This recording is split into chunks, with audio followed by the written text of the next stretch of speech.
ये पद है कक्षा 7 का ही और भारतेंदु हरिश्चंद्र द्वारा ही लिखा हुआ है, जिसका शीर्षक है घर की फूट बुरी। घर की फूट बुरी होती है, अच्छा नहीं होता है घर में फूट होना। ये इस बारे में भारतेंदु जी ने इस पद में लिखा है। पढ़ते हैं। घर जगत में घर की फूट बुरी, घर के फूट ही सो बिलसाई सुगरन लंक पूरी। फूट ही सो सत कौरव नासे भारत युद्ध भयो। जाको घाटो या भारत में अबलो नहीं पूजियो। फूट ही सो जयचंद बुलायो जौनन भारत धाम। जाको फल अब लव भोगत सब आरज होई गुलाब। फूट ही सो नवनंद विनाशो गयो मगध को राज। चंद्रगुप्त को नासन चाहे आप नसे सहसाज।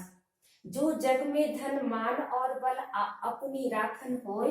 तो अपने घर में भूल हो फूट करो जनी कोय। तो इसमें भारतेंदु हरिश्चंद्र जी ने कहा है कि जगत में यानी संसार में घर की फूट बुरी। घर की फूट का मतलब होता है लड़ाई या झगड़ा, यानी कि संसार में या दुनिया में घर के फूट को, घर के लड़ाई को बुरा कहा गया है। क्यों घर की फूट को क्यों बुरा कहा गया, इस अगले लाइन में इसको बताते हैं। घर के फूट ही सो बिनसाई, यानी घर के फूट से ही, यानी घर के लड़ाई से ही। बिनसाई का मतलब होता है विनष्ट हो गई थी या नष्ट हो गई थी। क्या नष्ट हो गई थी? सुगरन। सुगरन का मतलब होता है सोने की। लंकपुरी का मतलब है लंका, यानी घर के लड़ाई से ही रावण की सोने की लंका नष्ट हो गई थी। फूट ही सो सत कौरव नासे भारत युद्ध भयो। फूट ही सो यानी फूट से ही सत कौरव। सत माने 100 होता है, क्योंकि कौरव की संख्या कितनी थी? 100 थी। इसलिए कहा गया है कि फूट से ही, लड़ाई से ही 100 कौरव नाश माने नष्ट हो गए थे। भारत युद्ध भयो यानी भारत युद्ध यानी महाभारत का युद्ध भयो माने हुआ था, यानी लड़ाई से ही 100 कौरव नष्ट हो गए थे। क्यों, कैसे हो गए थे? क्योंकि महाभारत का बड़ी लड़ाई हुई थी। जाको घाटो या भारत में अबलो नहीं पूज्यो। जाको माने जिसका घाटा, किसका घाटा, यानी कि महाभारत का जो युद्ध हुआ था उसका घाटा भारत में अभी तक अबलव का मतलब होता है अब तक नहीं पूजियो माने नहीं पूजा, मतलब पूर्ति हो पाई है। किसका घाटा? यानी महाभारत युद्ध का जो घाटा का मतलब होता है, घाटों का मतलब होता है हानि या क्षति। उस महाभारत युद्ध की क्षति अब तक भारत में पूर्ति नहीं हो पाई है। उस लड़ाई की क्षति पूर्ति जो होती है वो अभी तक नहीं हो पाई है। अगला है फूट ही सो जयचंद बुलायो जवनन भारत धाम। फूट ही सो, फूट के कारण ही जयचंद जयचंद्र ने बुलाया था। किसको? जवनन यानी यवन को भारत धाम में बुलाया था। जयचंद्र ने क्यों बुलाया था? क्योंकि जयचंद्र की बेटी, जयचंद्र की लड़ाई पृथ्वीराज चौहान से थी। तो आपस में जब लड़ाई हुई तो जयचंद्र जब पृथ्वीराज चौहान से जीत नहीं पाए तो उन्होंने उनको हराने के लिए यवन को भारत धाम बुलाया था जयचंद्र ने। जाको फल अपलो भोगत सब आरज होई गुलाम। जाको फल, जिसका फल, यवन को भारत बुलाने का फल क्या हुआ कि जिसका फल अब लव का मतलब होता है अब तक। भोगत माने भुगत रहे हैं, सब माने सभी, आरज माने आर्य, होकर होई माने होकर, गुलाम माने गुलाम। जिसका फल अब तक सब आर्य गुलाम होकर भुगत रहे हैं। फूट ही सो नवनंद बिना सो गयो मगध को राज।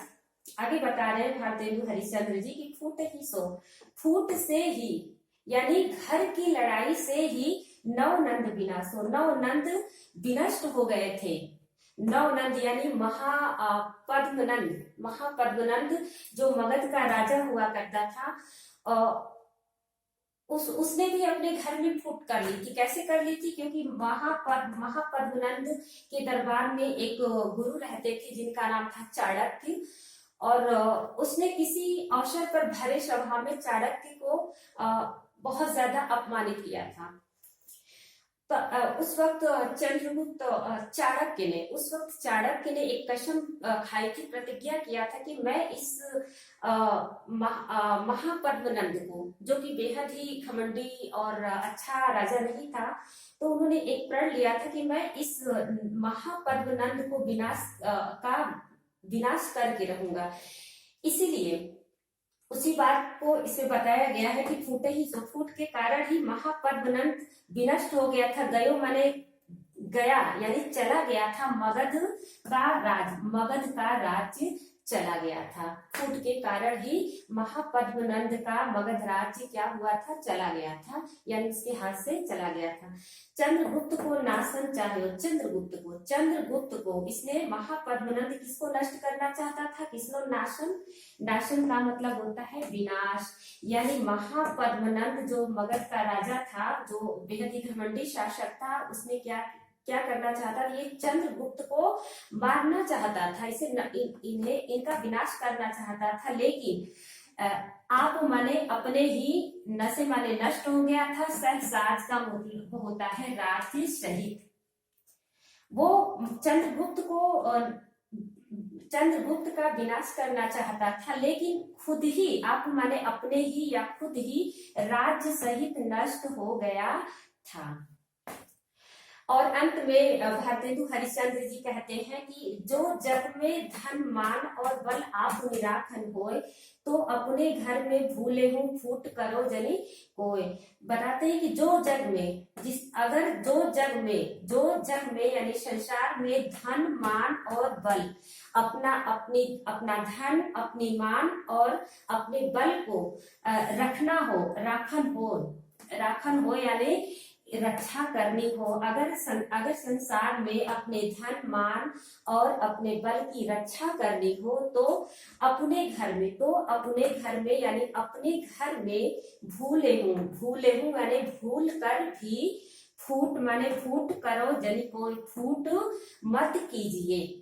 अगर आपको संसार में अपने धन, मान और बल की रक्षा करनी हो, तो भूल कर भी अपने घर में लड़ाई झगड़ा मत कीजिए, यानी मिल कर रहिए। तो भारतेंदु हरिश्चंद्र का इस पद को लिखने का मकसद या उद्देश्य यही है कि अपने घर में आपस में फूट न करके एक दूसरे के साथ सहयोग करके मिलजुल कर रहने में ही भलाई है, परिवार का भी और समाज का भी। धन्यवाद।